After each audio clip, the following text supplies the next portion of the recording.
निर्माण कार्य मूर्ति का किस प्रकार से हो रहा था उसके बारे में मैं आपको बता सकता हूँ। क्या प्रक्रिया अपनाई गई, वो विग्रह कैसा है? देखिए, रामलला का जो विग्रह है अपने आप में बहुत दिव्य है और बहुत सौभाग्यशाली है कि रामलला का मूर्ति का पहला दर्शन करने का हमको मौका मिला। ऐसे में रामलला की जो प्रतिमा है वो 51 इंच की रामलला की प्रतिमा है और रामलला का बहुत दिव्य प्रतिमा है।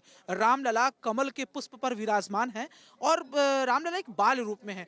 आप चाहे दाहिने से देखें या फिर बाएं से देखें या सामने से देखें, ऐसा लगता है ना कि रामलला हम ही को देख रहे हैं, इसके अलावा किसी को नहीं देख रहे हैं। तो ये बहुत ही दिव्य प्रतिमा बनाई गई है। उसके आभा मंडल को भी कुछ खास ढंग से बनाया गया है। ऐसा बनाया गया है कि ऐसे देखेंगे तो ऐसे आप समझ सकते हैं।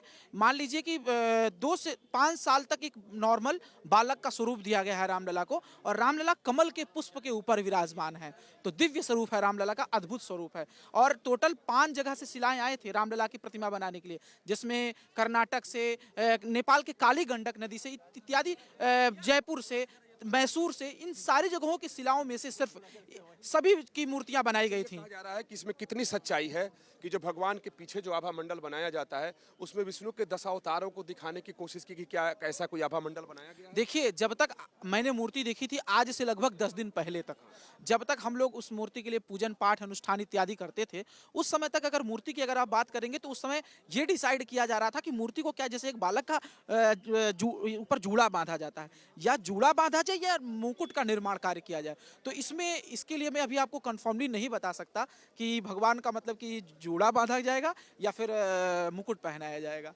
है ना। तो अच्छा, उस जब ये मूर्ति का निर्माण हो रहा था, आप लोग पूजा पाठ कर रहे थे, तो किस तरह का अनुष्ठान करते थे, किस तरह की पूजा पाठ? बिल्कुल, आपका सही प्रश्न है। टोटली 7 दिन हम लोग राम जन्मभूमि के प्रांगण में और यहाँ पर भी अनुष्ठान चलता था। हर एक दिन अलग अलग अनुष्ठान, जिसमें आप गुरुवार से अनुष्ठान चालू होता था। गुरुवार को पुरुष सूक्त, इसी प्रकार से शुक्रवार को श्री सूक्त, शनिवार को सुंदरकांड, रविवार को आदित्य हृदय स्तोत्र, सोमवार को महारुद्राभिषेक, उसी प्रकार से मंगलवार को हनुमान चालीसा, बुधवार को गणेश अथर्व, इसी क्रम से पूरा पूजन पाठ इत्यादि किया जाता था। यहाँ मूर्ति का निर्माण हो रहा होता था और आप लोग इस अनुष्ठान बिल्कुल अनुष्ठान करते थे। और एक सबसे बड़ी बात देखिए, जितने भी मूर्तिकार थे, चाहे जितने लोग थे, सभी लोग लगभग 17 घंटा मेहनत करके रामलला की प्रतिमा को बनाने में उनका बहुत बड़ा योगदान रहा।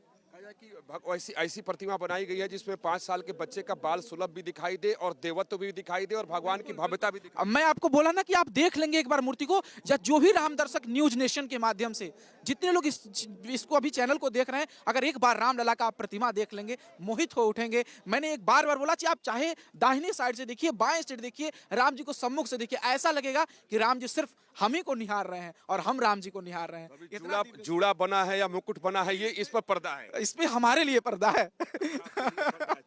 जी जी, ये वो सौभाग्यशाली पुजारी हैं जो मूर्ति के निर्माण के दरमियान, यानी जब विग्रह को बनाया जा रहा था, तब ये लोग पूजा पाठ और अनुष्ठान में लगे हुए थे। और अब जो विग्रह है वो राम जन्मभूमि जाने के लिए है और फिर वहां गर्भगृह में वो विराजमान हो जाएगा। वीडियो जर्नलिस्ट अतुल राज के साथ विकास चंद्र, न्यूज नेशन, अयोध्या।